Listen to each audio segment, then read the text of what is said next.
ഓമശ്ശേരിക്കടുത്ത് തെച്ചിയാട് ഞാനൊരു സദസ്സിൽ പ്രസംഗിക്കാൻ ചെന്നതാണ്. CM വലിയുല്ലാഹിയെ പറ്റി പറയുന്ന മജ്‌ലിസാണ്.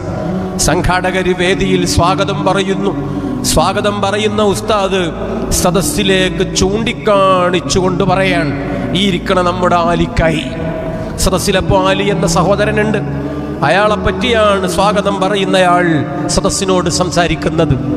ആലി അദ്ദേഹം ബേജാറായി ഒരു ദിവസം. കാരണം എന്താണ്? വീട്ടിൽ 7 പവനോ മറ്റോ തൂക്കമുള്ള കാര്യപ്പെട്ടൊരു സ്വർണ്ണാഭരണം കാണാനില്ല. സ്വർണ്ണാഭരണമാണ്, കാര്യമായൊരു നിക്ഷേപമാണ്. എന്തെങ്കിലും ഒരു അത്യാവശ്യം വന്നാൽ അതാണ് പഴയ തലമുറയ്ക്ക് കാര്യമായി കണ്ടുവെക്കാനുള്ളത്. 7 പവനൊക്കെയുള്ള ഒരു സ്വർണ്ണാഭരണം നഷ്ടപ്പെടുക എന്ന് പറഞ്ഞാൽ വലിയ ബേജാറാണ്. അതുകൊണ്ട് തന്നെ വീട്ടുകാരി ഒച്ചത്തിൽ ബഹളം വെച്ചു, എൻ്റെ മാല കാണുന്നില്ല. ആ ഒച്ചപ്പാട് കേട്ട് നാട്ടുകാർ മുഴുവനും ജാഗരൂകരായി ഇറങ്ങി വന്നു, തെരച്ചിൽ തുടങ്ങി. സുബ്ഹാന റബ്ബി, ആലിക്കായ്ക്ക് ഉറപ്പായി പൊന്നെന്തായാലും കിട്ടൂല. നാട്ടുകാരൊന്നാകെ തിരയാൻ വന്നാൽ സാധനം കിട്ടൂല എന്ന് ഏറെക്കുറെ ഉറപ്പാകും. ആ നേരത്ത് അദ്ദേഹത്തിന് നാട്ടുകാരോട് പോകാൻ പറയാൻ പറ്റുമോ? പറ്റൂല. മാല തിരയണ്ടെന്ന് പറയാൻ പറ്റുമോ? പറ്റൂല. മാലയെ ചൊല്ലി വിലപിക്കുന്ന കുടുംബം, തെരഞ്ഞ് ഉഷാറാക്കുന്ന ആവേശക്കൂട്ടം, ഈ മനുഷ്യന്റെ നിസ്സഹായമായ അവസ്ഥ. ആ മനുഷ്യന് എത്തും പിടിയും കിട്ടണില്ല, എന്തു ചെയ്യുമെന്നറിയുന്നില്ല. വേഗം കോഴിക്കോട്ടേക്ക് വിട്ടു. പരിഹാരത്തിന്റെ കവാടം തുറന്നു കിടപ്പുണ്ട്.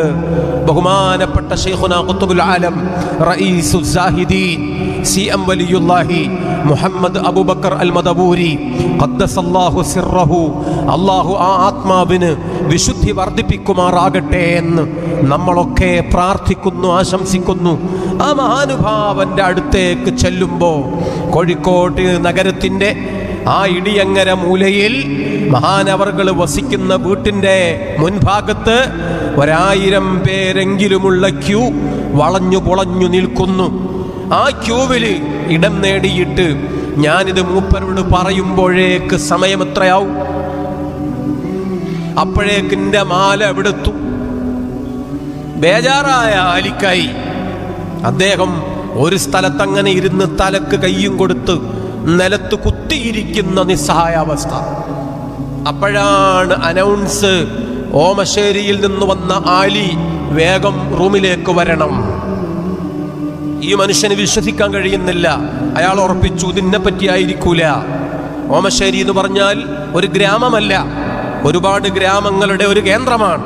അവിടെ ചുരുങ്ങിയത് ഒരു 20 ഗ്രാമങ്ങളെങ്കിലും. അവിടെ എത്ര ആലി ഉണ്ടാവും? ഏതെങ്കിലും ഒരു ആലി കയറിപ്പോകുന്നത് കാണാതെ വന്നപ്പോൾ പിന്നെ ഈ മനുഷ്യൻ മെല്ലെ മെല്ലെ മുന്നോട്ട് ചെന്നു. വാതിലിക്കൽ നിൽക്കണ ആള് ചോദിച്ചു, നിങ്ങളെ പേരെന്താ? ആലി. നിങ്ങളെ നാടെവിടെ? ഓമശ്ശേരി. നിങ്ങളോടല്ലേ പറഞ്ഞത് വേഗം വരാൻ? ആ മനുഷ്യന് വിശ്വസിക്കാൻ കഴിഞ്ഞില്ല. സന്തോഷത്തോടെ ഓടി മുകളിലേക്ക് എത്തിയപ്പോൾ മഹാനായ ശൈഖുന ഖുത്ബുൽ ആലം CM വലിയുല്ലാഹി പറഞ്ഞു, നിങ്ങൾ ബേജാറാകണ്ട, മാല വീട്ടിൽ തന്നെ ഉണ്ട്. അത് വെച്ച സ്ഥലം മറന്നുപോയതാണ്, ഇപ്പോൾ കിട്ടിയിട്ടുണ്ട്, സന്തോഷത്തോടെ തിരിച്ചു പോകൂ. ബഹുമാനപ്പെട്ട CM വലിയുല്ലാഹി ഒന്നും അങ്ങോട്ട് പറയേണ്ട ആവശ്യമുണ്ടായിരുന്നില്ല. അത്രയും വ്യക്തമായിരുന്നു, അത്രയും ശക്തമായിരുന്നു, അത്രയും വത്സല ഹൃദയമായിരുന്നു. അത്രയും ആ മഹാനുഭാവൻ മറയില്ലാതെ തുറന്നു വെച്ചിട്ടുണ്ടായിരുന്നു. അത്തരം വലിയ മഹത്തുക്കളെ കണ്ട കണ്ണുകൾ ഭാഗ്യമുള്ള കണ്ണുകളാണ്. ആ കാലഘട്ടത്തിൽ ജീവിച്ചവർ ഭാഗ്യമുള്ള ജന്മങ്ങളാണ്. അത്തരം ആളുകളെ അള്ളാഹു നമുക്ക് തന്നു എന്നത് പടച്ച തമ്പുരാൻ നമുക്ക് തന്ന ഏറ്റവും വലിയ അനുഗ്രഹങ്ങളാണ്.